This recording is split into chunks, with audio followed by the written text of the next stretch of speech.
네, 인천 서구병 노을이 가장 아름다운 동네 정서진의 동네 검단에서 온 모경정입니다. 아까 자료 요청 드렸다시피 우리 직무대리님 자료 요청에 응해주시기 바라고요. 아까 제가 질문을 드렸을 때 대답을 아주 잘못하신 게 하나 있어서 다시 여쭙겠습니다. 대통령 기록물 당시 윤석열의 계엄 이후에 지정 누가 했습니까? 비서실장이 한 거 맞습니까? 제가 아까 그 의원님 오전에 질의하셔서 잠깐 혼동이 있어서 대답을 잘못 드렸는데요. 비서실장이 한 게 아니죠? 네, 맞습니다. 권한대행이 한 거죠? 네, 맞습니다. 어떤 권한대행이 했습니까? 확인해 보셨을 테니까. 누가 했습니까? 저희가 이제 그걸 확인해 보려고 했었는데요. 저희가 지정 기록물 같은 경우는 뭐 아시겠지만 지정 기록물 목록 같은 경우도 지정 기록물로 저희가 지금 넘어서 받고 있습니다. 그래서 저희 지정 정보를 확인하려고 했는데 지정 정보도 지금 지정 기록물로 지정이 돼 있어 저희 확인을 하기 어렵습니다. 직무대리님, 직무대리라고 해서 대충 하시는 거예요? 아닙니다. 저희가 그거를 그럼 확인해 약간은 봤는데 파악이 제대로 안 되신 거예요. 대통령 지정 기록물이 있는 이유가 뭡니까? 지정 기록물은 대통령 기록의 생산과 관리를 원활하게 하기 위해서 만들고 있습니다. 아니죠. 그러니까 왜 하냐고요. 왜 대통령 기록물로 지정을 하냐고요. 대통령 기록물을 지정하고 있는 이유는 대통령 기록물의 빠짐없는 생산과 관리를 위해서 일정 기간 보류하고 추후에 공개할 수 있도록 하는 제도로 알고 있습니다. 계속 좀 동문서답 하시는 것 같은데요. 대통령이 원활한 의사결정을 하는 데 있어서 어느 정도의 보호장치를 하기 위해서 대통령 기록물 지정을 하는 거 아니겠습니까? 네, 맞습니다. 딴소리 하십니까 계속. 그런데 이제 불법 비상계엄, 위헌 위법한 비상계엄은 국민이 알아야 할 일이지 대통령으로서 대통령의 행동으로서 보호받아야 될 행동이 아닙니다.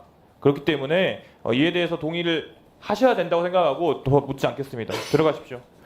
이 국가기록물이나 공공기록물은 정치색 문제가 아니라 민주주의와 관련된 문제고 진실과 관련된 문제입니다. 계엄이나 이런 특수한 상황의 경우에는 기록물의 무단 폐기 이런 걸 막기 위해서 행안부에서 더욱더 적극적으로 조치를 취하셨어야 됩니다. 뭐 관보 이런 이야기 하시는데 관보도 더 빨리 제출할 수 있습니다. 뒤에 국가기록원장님 제가 더 이상 이야기는 안 하겠습니다. 권력이 자신에게 불리한 기록을 숨기는 순간 민주주의는 침묵할 수밖에 없고 기록은 권력을 견제하는 마지막 장치인데 그것이 작동할 수가 없게 됩니다. 네, PPT 잠깐 띄워주세요. 다른 질의하겠습니다. 행안부 장관님. 네. 일본의 만행으로 인한 일제 강제동원 피해자들의 고통이 큰 거는 당연히 알고 계시죠. 네. 윤석열 정부는 유독 일본 문제에는 굴종적인 태도를 많이 보였어요. 그래서 마치 납작 엎드려가지고 빌빌기는 그런 구한말의 친일 인사 같은 태도가 아닌가 싶을 정도였습니다. 근데 최근에 보도를 보니까 윤석열 정부 당시 며칠 안에 공탁을 처리하라라는 지시에 따라서 일제 강제동원 피해자들 모르게 등록되지 않은 인감을 행안부에서 사용했다 이런 이야기가 나왔는데 사실 확인하고 계시죠? 네, 사실인 것으로 확인되었습니다. 이게 있을 수 있는 일입니까, 장관님? 네, 있을 수 없는 일이라고 생각합니다. 행안부가 윤석열 정부 시절을 거치면서 기강이 해이해져도 이렇게 해이해질 수 없는 것 같습니다, 장관님. 예, 그게 뭐 전국의 그 여러 법원에 동시에 아주 짧은 기간 내에, 그러니까 윗선에서 명령한 시간 내에 일을 처리하느라고 편법을 동원한 것 같은데요. 이 편법이 아니라 위법입니다, 장관님. 네. 공문서를 위조한 중대한 위법 사항이고요. 네, 위법 사항인데요. 그런데 다행인 것은 법원이 이 위조된 도장을 사용한 인감을 사용한 신청을 기각했다는 것입니다. 그나마 바로 가는 방향인데요. 지금 저희가 확인해 보니까 10월 1일부터 조사에 들어간다라고 저희가 확인했고 그런데 사실 확인 이후에 계획이 안 세워졌다라고 합니다. 장관님 내부적으로 다시 한번 들여다보시고요. 이후 조치를 철저하게 해주시길 부탁드립니다. 네. 그래서 이재명 정부의 행정안전부는 다르다라는 걸 확실하게 보여주시기 바랍니다. 잘 알겠습니다. 네, 인천 서구병 검단에서 모경정입니다. 증인 앞서 뭐 여러 가지 답변을 계속 해주셨는데요.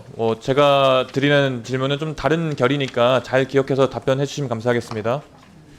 감사원이 2024년 9월에 대통령 관저공사 과정에서 21g이 지금 증인이 속해 있는 21g이 명백한 건설산업기본법 위반 사실이 있다라고 적시를 했어요. 그 부분에 대해서 당연히 알고 계실 거고요, 그죠? 네, 현재 조사받고 있는 상황. 네, 그러시죠. 그 당시 감사도 받으셨고요, 감사원에. 네, 맞습니다.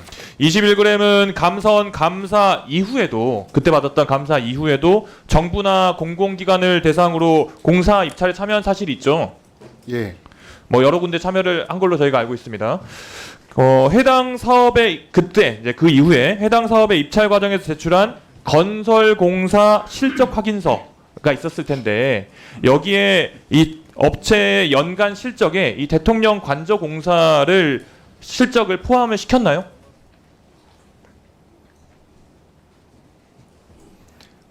광급공사 자체는 실적이 들어가서 이렇게 진행되는 걸로 알고 있습니다. 네, 그러니까 관저공사 한 실적이 포함된 걸로 알고 있다. 그러시죠? 증인은 당시 그 관저공사 때 계약을 아직 안 했음에도 불구하고 공사를 시작할 수밖에 없었고 불법 하도급을 할 수밖에 없는 상황이었던 건 알고 계셨죠? 비서실의 요청으로 네. 먼저 공사를 시작하게 되었고 네, 그래. 그 불법 하도급을 할 수밖에 없는 상황 자체에 긴급하게 그런 상황들이 좀 벌어졌던 현장이었습니다. 네, 그걸 다 인지하고 계셨던 거잖아요. 그렇죠?